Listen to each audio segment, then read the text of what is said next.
Naaresto ng pinagsanib na puwersa ng mga operatiba ng 3rd Special Operations Unit, Provincial Intelligence Unit ng Cavite Police Provincial Office at General Trias Component Police Station ang isang 49 years old na lalaki na nahaharap sa maraming kaso ng rape, attempted rape at paglabag sa Republic Act 7610 sa isinagawang operasyon sa kahabaan ng Airport Road, Baclaran, Parañaque City noong Hunyo 20, 2026.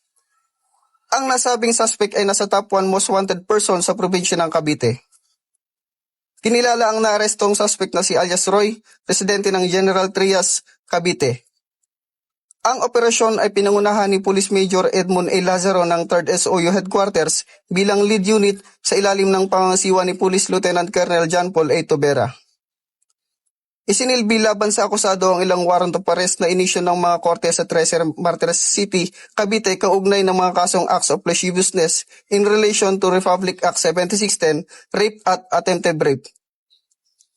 Ilan sa mga nasabing kaso ay may nirekomendang piyansa habang ang iba naman ay hindi maaring piyansahan.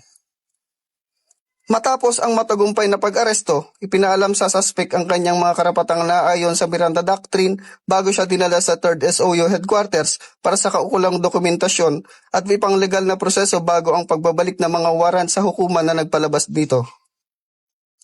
Muling pinagtibay ng Philippine National Police ang kanilang pangako sa pagpapatupad ng batas at paghatid ng hustisya sa mga biktima ng krimen sa pamamagitan ng patuloy na pagsasagawa ng mga operasyon laban sa mga taong may kinaharap na kaso sa batas.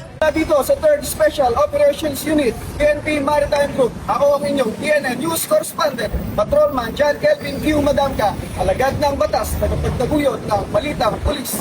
Bagong PNP para sa bagong Pilipinas, serbisyong mabilis, tapat at nararamdaman.